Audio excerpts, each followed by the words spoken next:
No episódio anterior, falamos sobre os papas Nicolau I, Adriano II e João VII, e vimos a fragilidade dos dogmas de sucessão e infalibilidade papal na Era das Trevas, e como se deu a decadência do papado neste período, e falamos também sobre o Sínodo do Cadáver. Hoje falaremos sobre a reforma monástica que influenciou a reforma da Igreja e do papado.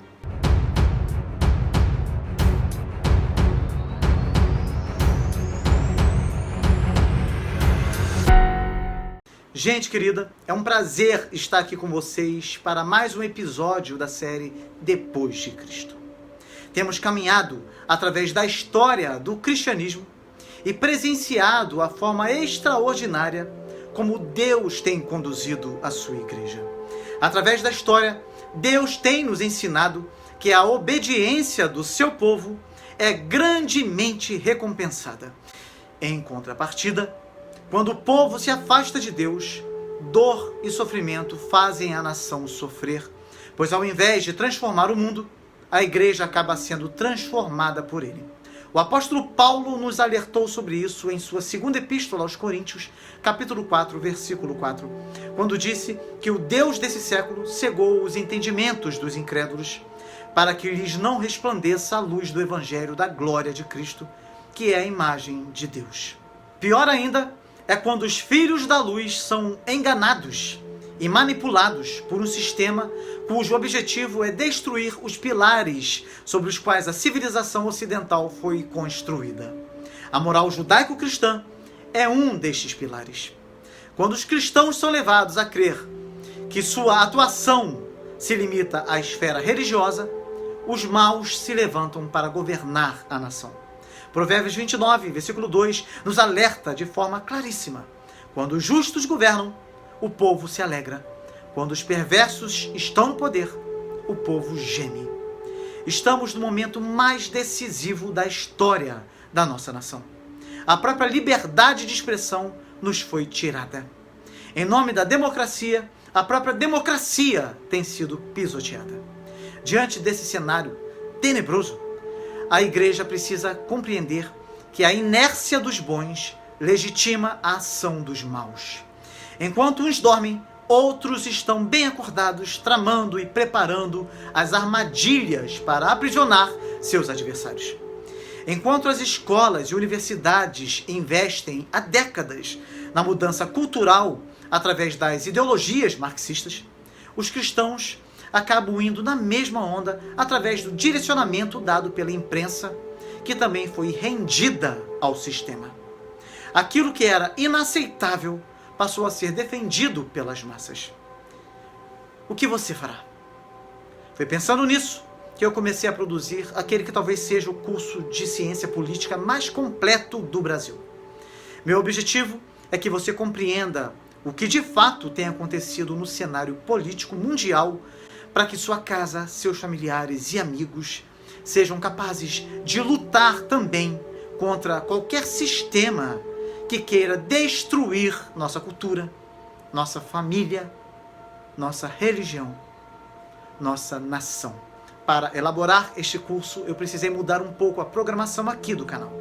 Creio que Deus me sustentará para que esse curso seja lançado até o final de 2023. Conto com as orações de vocês que têm acompanhado o meu trabalho e sabem do meu compromisso com a excelência de um conteúdo feito para a glória de Deus. Caso queiram contribuir com qualquer valor, eu vou deixar aqui o QR Code na tela e a chave Pix na descrição do vídeo, tá bom? Se você não puder ajudar financeiramente, mas puder ajudar compartilhando os vídeos, isso será muito bom para o crescimento do canal. Como já vimos anteriormente, os pais do deserto foram um modelo para o monasticismo cristão. E na Idade Média, no período chamado de a Era das Trevas, o movimento monástico começou como uma reação contra um número cada vez maior de bárbaros a abarrotar a igreja e que traziam muitas práticas semi-pagãs para dentro da igreja. Na verdade, os problemas que levaram à reforma monástica não foram apenas ocasionados pelos bárbaros. É importante compreender que a Era das Trevas foi um período de escuridão dentro da Idade Média que recebeu esse nome porque enfatiza as deteriorações demográfica, cultural e econômica que ocorreram na Europa em consequência do declínio do Império Romano do Ocidente. Os nobres que guerreavam entre si, os membros dos diversos partidos que disputavam o papado e os servos que, no fim das contas, proviam o sustento da Europa, todos eram cristãos, para os quais a fé era a maneira de ganhar o céu que lhes parecia tão real como a terra em que viviam. Para elas, a salvação da alma era o propósito último da vida humana, e por isso as maiores atrocidades eram desculpadas com base na justificação eterna.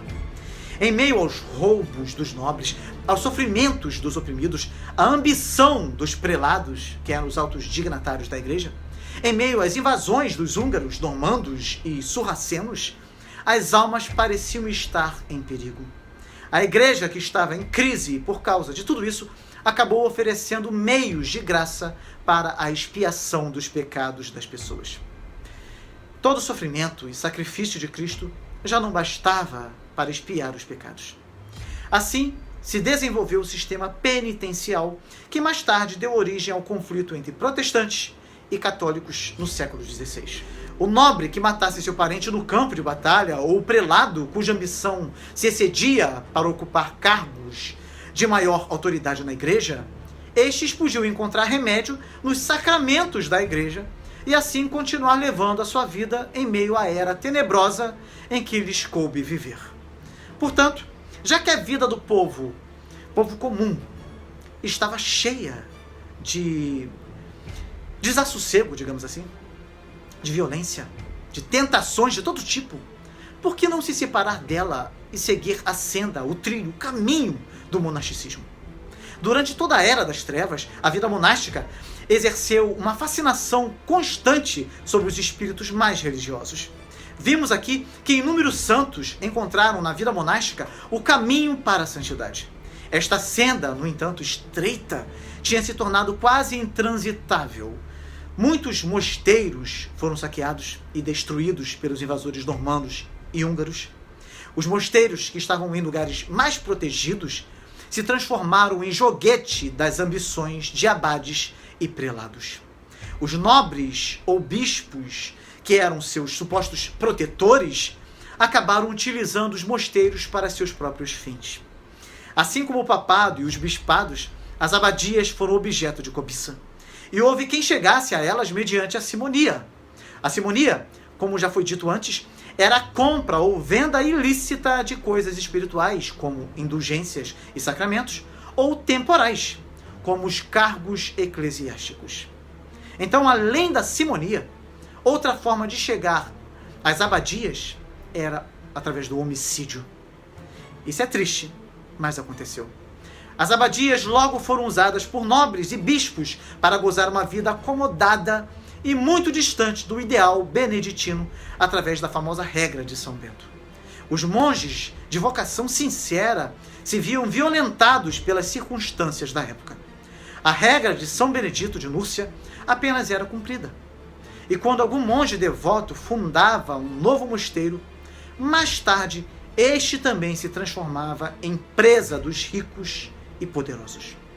Em meio a tudo isso, Guilherme o Piedoso, o duque da Aquitânia, uma região que forma o canto sudoeste da França, fundou um pequeno mosteiro no ano 909. O fato em si não era nada novo, pois durante toda a Era das Trevas, os senhores feudais tinham fundado casas monásticas. Porém, várias decisões sábias e circunstanciais, providenciais, fizeram daquele pequeno mosteiro o centro de uma grande reforma. Guilherme trouxe para suas terras, para dirigir sua fundação, Bernon, que tinha se distinguido por sua firmeza na aplicação da regra de São Bento e por seus próprios esforços em prol de uma reforma em outros mosteiros. Bernon pediu a Guilherme que lhe concedesse, para sediar a fundação, um lugar chamado Cluny, que era a região de caça preferida do duque. O duque atendeu ao pedido e concedeu ao novo mosteiro as terras da aldeia necessária para o seu sustento. O caráter dessa cessão foi de suma importância, pois Guilherme, em vez de reter o título e os direitos de patrono do mosteiro, doou as terras para os santos Pedro e Paulo e colocou a nova comunidade sob a proteção direta da Santa Sé. Como na época o papado passava por suas piores épocas, esta suposta proteção não tinha outro propósito que proibir a ingerência dos senhores feudais ou bispos das proximidades. Além disso, para evitar que o papado corrupto como estava utilizasse o mosteiro de Cluny para seus próprios fins partidaristas, Guilherme proibiu explicitamente que o Papa invadisse ou de qualquer outro modo tomasse posse do que pertencia aos dois santos apóstolos, Pedro e Paulo. Bernon governou Cluny até 926. Poucos dados da sua época são conservados, pois Cluny não passou de mais um mosteiro dos muitos que Bernon reformou. Quando ele morreu, uma série de abades de grande habilidade e ideais elevados o sucederam e fizeram de Cluny o centro de uma grande reforma monástica. Odo, do ano 926 ao 940, Aimardo, do ano 940 ao 965, Maieu, 965 a 994, Odilo, 994 a 1049, e Hugo, de 1049 a 1109. Ou seja, 6 abades extraordinariamente capazes e de longa vida regeram os destinos de Cluny por 200 anos. Sob sua direção, os ideais da reforma monástica alcançaram alturas cada vez mais elevadas. Apesar de o 7º abade, Pôncio, que regeu de 1109 a 1122, não ter sido digno dos seus antecessores, seu sucessor Pedro, o Venerável, que regeu do ano 1122 a 1157, devolveu a Cluny parte do brilho que tinha perdido. No princípio, o propósito dos cluniacenses era somente ter um lugar onde pudessem praticar cabalmente a regra de São Benedito. Este ideal não tardou a ampliar seus horizontes e os abades de Cluny, seguindo o exemplo de Bernon, começaram a reformar outros mosteiros. Assim surgiu toda uma rede de novos mosteiros que dependiam diretamente do abade do mosteiro principal. Não tratava de uma ordem no sentido estrito, mas de mosteiros supostamente independentes, mesmo assim sob a supervisão do abade de Cluny, que em geral nomeava o prior, o chefe de cada mosteiro. A reforma cluniacense se estendeu também a vários conventos de monjas. O primeiro deles situado na cidade francesa de Marsigny, que foi fundado em meados do século XI, quando Hugo era abade de Cluny. A principal ocupação destes monges, como o estipulava a regra, era o ofício divino. A ele, os cluniacenses dedicavam toda a sua atenção, até que no apogeu da sua observância, cantavam 138 salmos, e por isso os monges de Cluny chegaram a se dedicar quase exclusivamente ao culto, deixando de lado o trabalho manual que era tão importante na tradição beneditina. Tudo isto era justificado com a alegação de que a função dos monges era orar e louvar a Deus, e para que pudessem fazê-lo com toda a pureza, não deveriam se enlamear com os trabalhos do campo. Em seu ápice, o zelo reformador do mosteiro de Cluny não tinha limites. Depois de regulamentar a vida de centenas de casas monásticas, os cluniacenses começaram a sonhar em reformar a igreja. Era a época mais obscura do papado, quando os pontífices sucediam uns aos outros com rapidez vertiginosa, e tanto os papas como os bispos não passavam de meros senhores feudais, emaranhados nas intrigas do momento. Nestas circunstâncias, o ideal monástico, como praticado em Cluny, oferecia um raio de esperança. Ao sonho de uma reforma geral, de acordo com o modelo monástico, se somaram outros que, sem serem todos cluniacenses, participaram dos mesmos ideais. Em contraste com a corrupção que existia em quase toda a igreja no século X e no princípio do século XI, o movimento cluniacense e outros que seguiram o mesmo padrão pareciam ser um milagre, um novo amanhecer em meio às trevas. Por isso a reforma eclesiástica da segunda metade do século XI foi concebida em termos monásticos, mesmo pelos que não eram monges. Quando Bruno de Tula estava peregrinando para Roma, conforme vimos no episódio anterior, tanto ele como seus acompanhantes estavam imbuídos do ideal de reformar a igreja de acordo com o padrão monástico estabelecido por Cluny. Assim como este mosteiro tinha podido levar a cabo sua obra por causa da sua independência de qualquer poder civil ou eclesiástico, o sonho daqueles reformadores era uma igreja em que os bispos estivessem livres de qualquer dívida para com o poder civil. A simonia, compra e venda de cargos eclesiásticos, era, por isso, um dos principais males que tinha de ser erradicado. A nomeação e investidura de bispos e abades por reis e imperadores, apesar de não ser estritamente simonia, se aproximava desta e devia ser proibida, principalmente nos países onde os soberanos não tinham consciência reformadora. O outro grande inimigo da reforma eclesiástica concebida em termos monásticos era o matrimônio dos clérigos.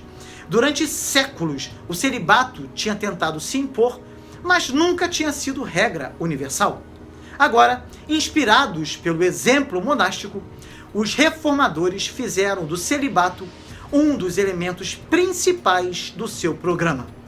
Mais tarde, o que fora exigência somente para os monges, valia também para todos os clérigos.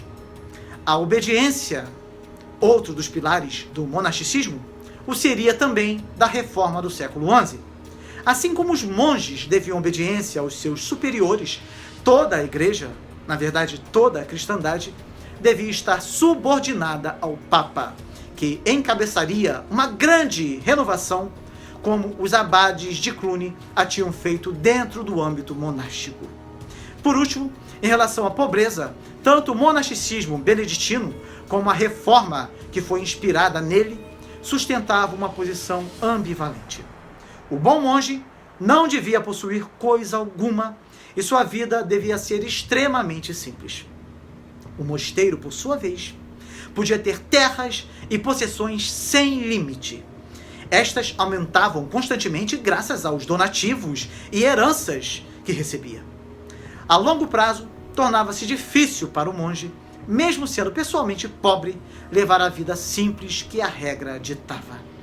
Já dissemos que os cluniacenses chegaram a se negar a cultivar a terra sob o pretexto da sua dedicação exclusiva ao culto divino, mas na realidade baseados nas muitas riquezas que sua comunidade tinha. De igual modo, os reformadores se queixavam da vida de luxo que os bispos levavam, porém, ao mesmo tempo, insistiam no direito da igreja de ter grandes posses, supostamente não para o uso dos prelados, mas para a glória de Deus e o bem-estar dos pobres. Mais tarde, estas posses dificultavam a obra reformadora, pois convidavam a simonia, e o poder que os prelados tinham como senhores feudais os envolvia constantemente nas intrigas políticas da época. Uma das principais causas da decadência do movimento cluniacense foi a riqueza que não tardou a acumular. Inspirados pela santidade daqueles monges, muitos nobres lhes fizeram donativos. Em pouco tempo, a abadia de Cluny se transformou num dos mais suntuosos templos da Europa. Hoje resta somente uma torre rodeada de ruínas. Outras casas seguiram o mesmo caminho. Com o correr dos anos, perdeu-se a simplicidade de vida que era o ideal monástico, e outros movimentos mais pobres e mais recentes tomaram o seu lugar. Igualmente, uma das mais principais causas dos fracassos por que passou a reforma do século XI foi a riqueza da igreja, que lhe dificultava o distanciamento das intrigas entre os poderosos para tomar o partido dos pobres e oprimidos.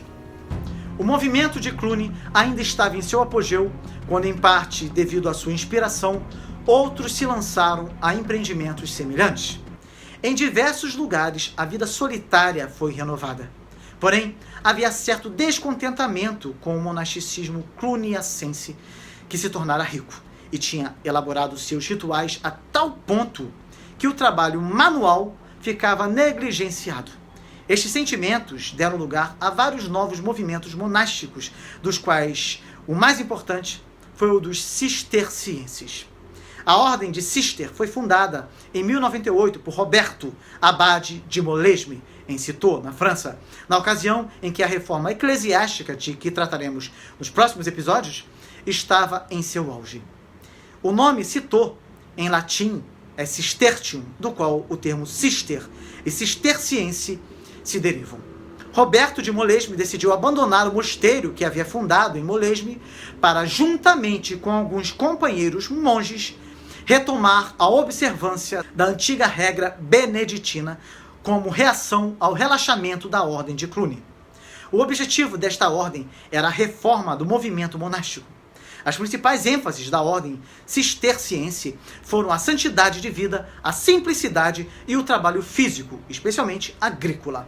O governo dos diversos mosteiros era independente, mas conferências anuais eram realizadas. Havia um concílio de abades, tendo o abade de Cîteaux como presidente. Seu mais importante membro foi Bernardo de Claraval, que com 23 anos se apresentou em Cîteaux com um bom grupo de recrutas, incluindo vários de seus parentes e amigos. Seu poder de persuasão era muito grande, e poucos anos depois, o número de monges em Cîteaux era tão grande que Bernardo recebeu instruções de fundar uma nova comunidade em Claraval. Este novo mosteiro logo se transformou num dos principais centros de onde se dirigia a atenção de toda a cristandade ocidental.